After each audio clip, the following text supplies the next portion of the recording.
to establish a pandemic center. Federal student loan forgiveness program temporarily suspended by federal appeals court. You're watching Texas News Primetime, news made for Longhorns.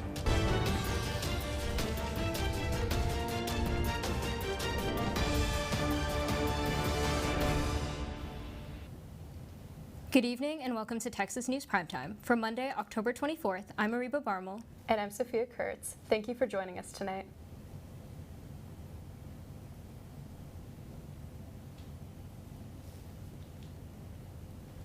A teen and an adult were killed in a school shooting at the Central Visual and Performing Arts High School in St. Louis, Missouri this morning.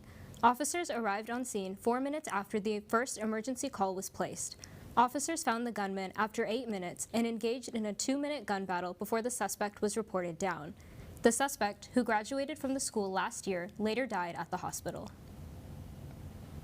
Today was the first day of early voting in Texas for key races including Austin Mayor, Attorney General, Lieutenant Governor, and Governor. In the latest polling from the University of Texas, incumbent Greg Abbott currently leads Democratic challenger Beto O'Rourke by 11 points. Despite Abbott's substantial lead, the Texas governor's race, as well as others down-ballot races, have entered the national spotlight, with former President Trump traveling to Texas to campaign with Texas Republicans over the weekend, though Governor Abbott was notably absent from the rally. The race also seems to have piqued Texans' interest, with new numbers from the Texas Secretary of State's office showing a 2.8% increase in the number of registered voters across the state. DPS Sergeant Juan Maldonado was served termination papers this past Friday. This resulted from his response to the May 24th shooting at Robb Elementary School in Uvalde, Texas. Maldonado is accused of not following active shooter protocol.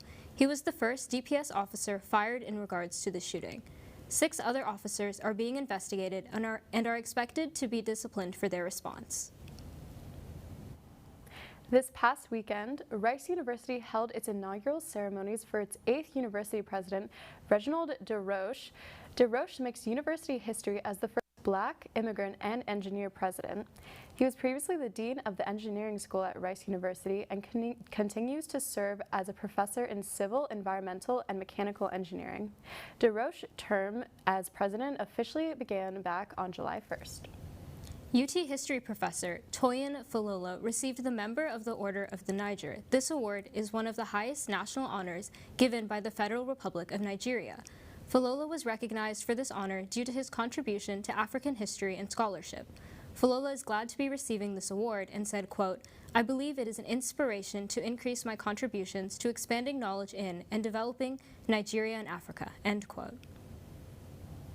The National Science Foundation awarded UT $1 million to establish a pandemic center. The UT Center for Pandemic Decision Science will gather, quote, "scientists, engineers, clinicians, and policymakers," end quote. The center's goal will be to better anticipate future threats, behaviors, and develop a strong response.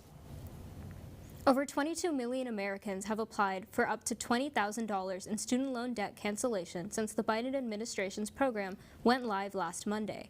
Since then, the 8th Circuit Court of Appeals filed a temporary stay on the program following a lawsuit filed by 6 states, Arkansas, Iowa, Missouri, Nebraska, South Carolina, and Kansas, who allege the program will hurt state tax revenue. While the application remains open, no debt will be forgiven until the Justice Department delivers a response on Tuesday.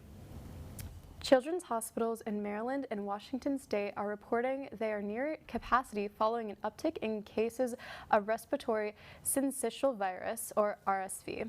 The virus usually surges alongside the flu in the winter months, but doctors have seen infections begin to rise as early as this summer. It often results in mild flu-like symptoms, but can be harmful to infants and young adults. Stephen F. Austin State University in Nacogdoches, Texas is reviewing officers from 4 Texas university systems.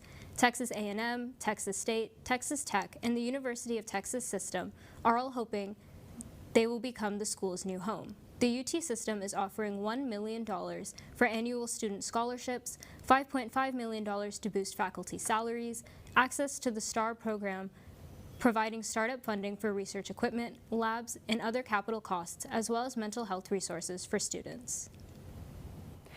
4 Texas Spot made Esquire's list of the best gay bars in the U.S., 2 each in Austin and Dallas. Rain on 4th and Cheer Up Charlie's made the list from Austin. Rain has been doing business downtown for almost 2 decades. The Roundup Saloon and the Grapevine in Dallas also made the list. The Roundup has been in business for over 40 years and offers free classic country western dance classes on Mondays, Tuesdays, and Thursdays. 2 people have died after a gunman opened fire at a Dallas hospital on Saturday. The gunman, who has been identified as Nestor Hernandez, has been charged with capital murder. Hernandez was released last October on parole after being sentenced to prison for aggravated robbery, according to a spokesperson for the Texas Department of Criminal Justice.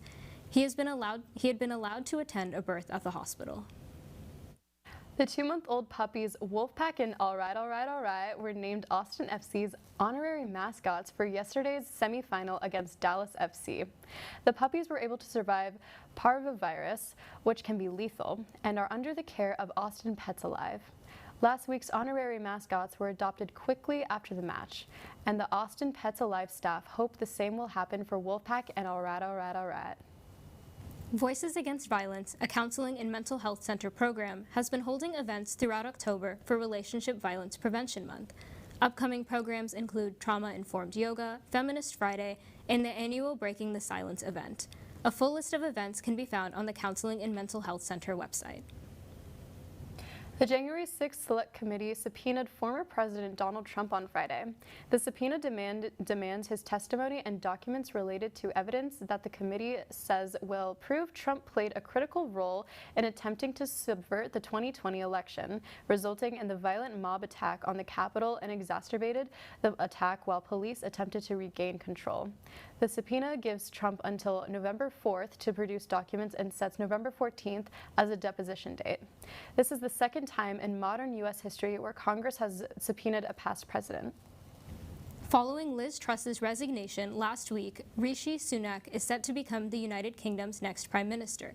Sunak will be the first PM of color and also the youngest in recent history.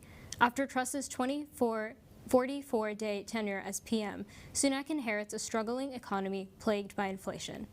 First elected as a member of parliament in 2015, he became finance minister in 2020.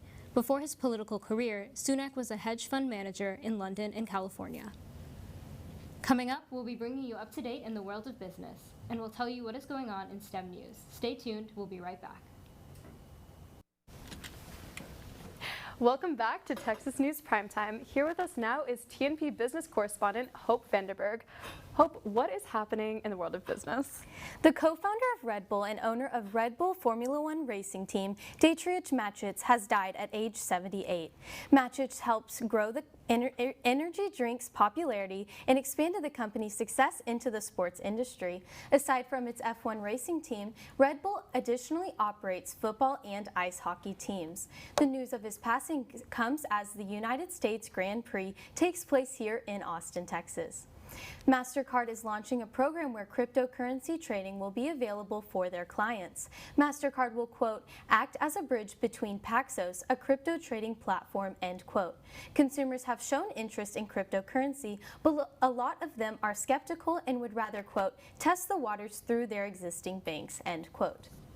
Former Microsoft CEO and billionaire Steve Ballmer announced last week that he will be investing $400 million in private fund ventures to support Black entrepreneurs and business owners.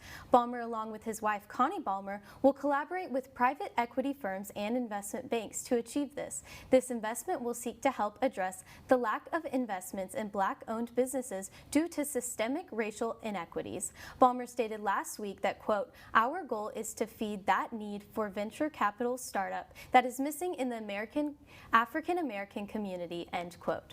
Last Wednesday, shareholders for Spirit Airlines approved a sale of the company for $3.8 billion to JetBlue Airways, a major step in the merger process. Following the vote, Spirit Airlines CEO Ted Christie stated, quote, this is an important step forward on our path to closing a combination that will create the most compelling national low-fare challenger to the U.S. dominant carriers, end quote. While JetBlue emerged victorious for a bidding war from Frontier Airlines to purchase Spirit, a tough road lies ahead for a merger that has regulators skeptical. The aviation industry has already seen a wave of consolidation in the past 20 years that saw the mergers of United and Continental Airlines, as well as American Airlines and U.S. Airways, which may hinder further consolidation.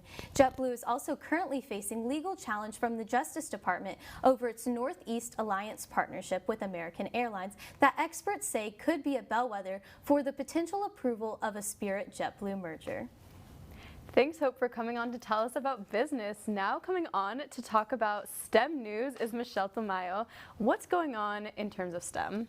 Thank you, Sophia. Last Monday, the University of Texas announced that it will deploy dog-like robots manufactured by companies like Boston Dynamics and Unitree, starting in early 2023 for deliveries on campus. The deployment is part of a study to help better understand interactions between humans and robots.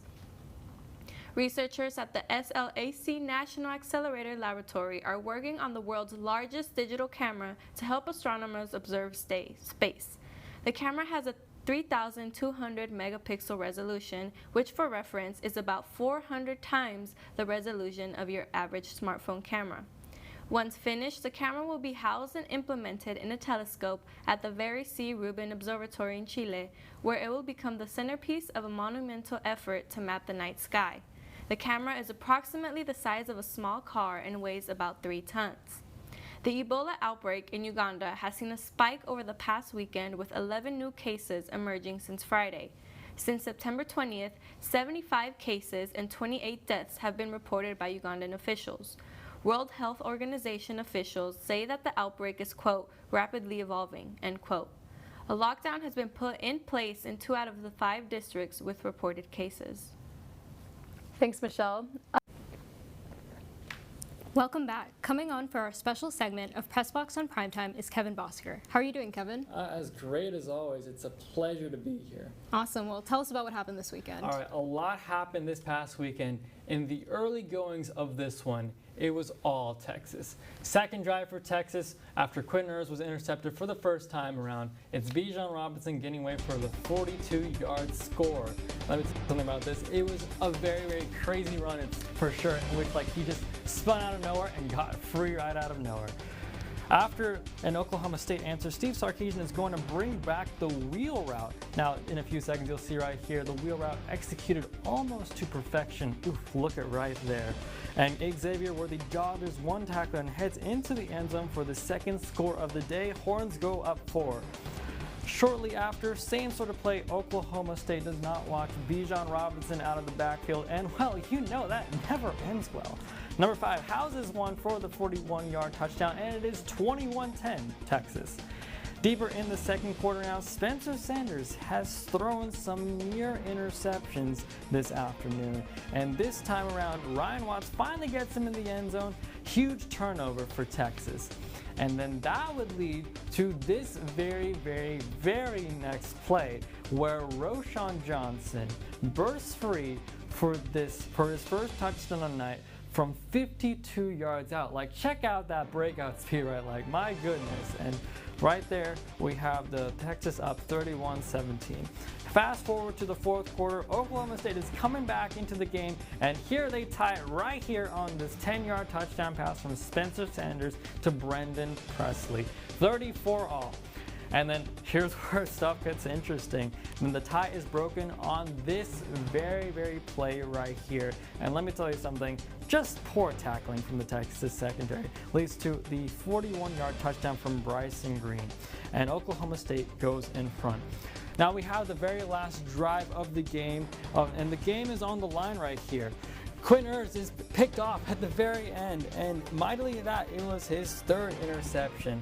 He went on for 19 or 14 of the day and looked really, really just completely out of sorts.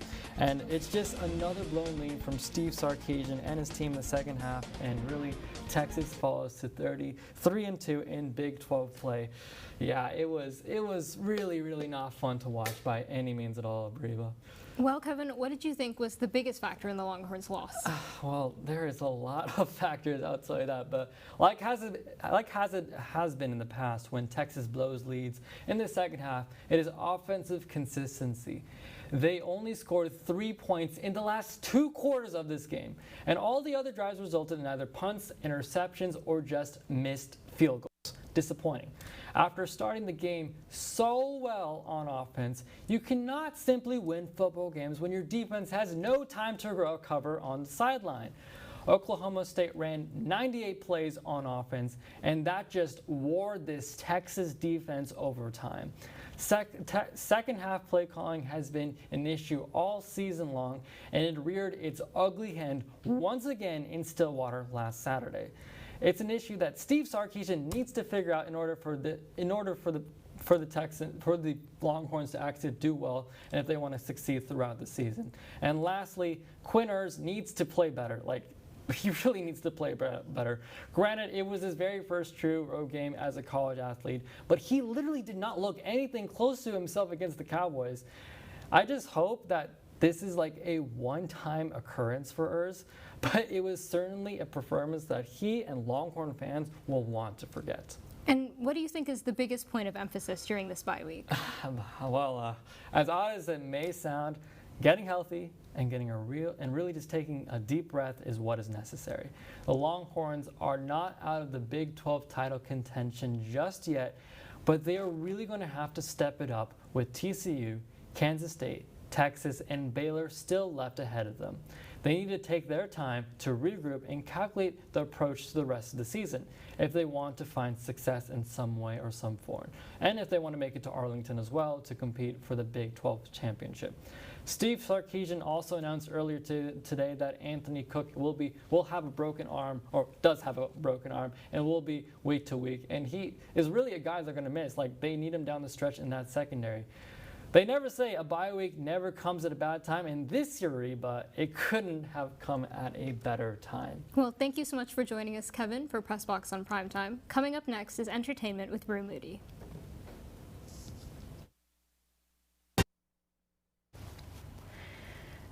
Welcome back to Texas News Primetime. With us now is our entertainment correspondent, Rue Moody. Welcome on, Rue. Thanks, Sophia. Happy to be here tonight. It's great. It's a great feeling. This past week, it seems like everyone has released an album, from the 1975 to the Arctic Monkeys to Noah Kahan and Taylor Swift. Now, rumor has it you are a Swiftie. Give me your thoughts on Taylor's new album, Midnight. The rumors are true. I am a Swiftie. It definitely, okay, not gonna lie, first time I listened to it, maybe it was just like an off day. It was late, she did release that at midnight. But first time I listened to it, I was like, oh, it has some good ones, but it's like, don't cancel us for this. Don't cancel us for this. It just wasn't my personal taste. I'm very much like a sad song gal. You know this. Fair. Everyone knows this. Have a reputation. It's true. I do have a reputation. But I get it. I came into it expecting a folklore and Evermore vibe, and that is not what we got with this album. It isn't. Explain how it was different. I think it was different because she is known as a pop girly. You know what I mean? 1989, Reputation, Lover.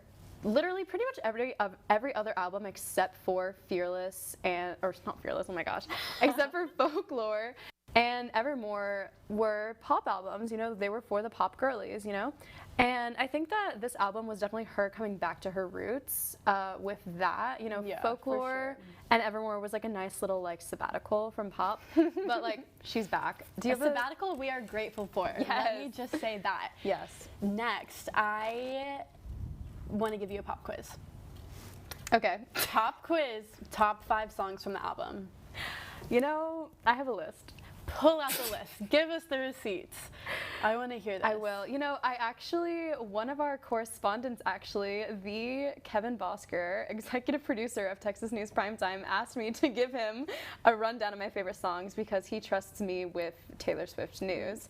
So I did send him my top 5. Here you go, Kevin. This one's for you. This one's for you, Kevin, in the studio. So top 5 songs, no particular order. Okay. Bejeweled, Mastermind, Would've, Could've, Should've, You're on Your Own, Kid, and Question? Okay. Do you have a favorite? Comment down below if you agree with what Sophia's ratings are. I'm curious. Next up, we have the Kardashians. It seems like they can never get a break. And now there is a new cheating scandal. Do you know what I'm talking about? I do know what you're talking about, yes.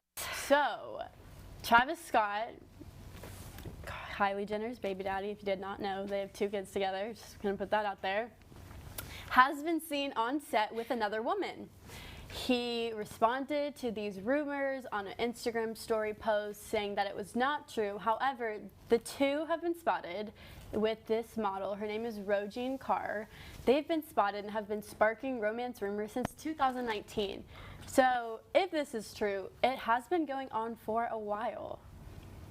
I didn't see the photos or anything personally, so I might not be the best person to ask, to be honest, but I find it very hard to believe that Kylie Jenner is sort of the other woman in this situation, considering she's Kylie Jenner. She's Kylie Jenner, first of all. Second of all, it's public knowledge that they're together. You know what I mean? It's not like, usually you want to kind of keep your affairs, you know, on the low. I don't think any one of us would describe Kylie Jenner as an affair to Travis Scott. You know, he has 2 children with her. That's Agreed. quite the affair, if one at all, you know? Agreed.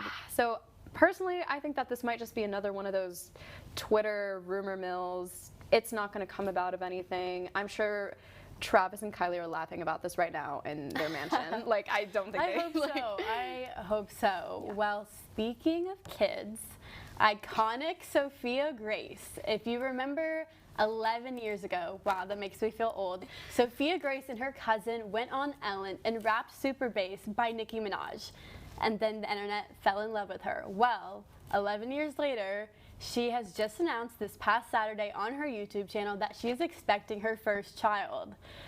Thoughts? I mean, this was shocking. I don't know why, but it was. The internet has just really had an emotional reaction to Sophia Grace announcing her pregnancy.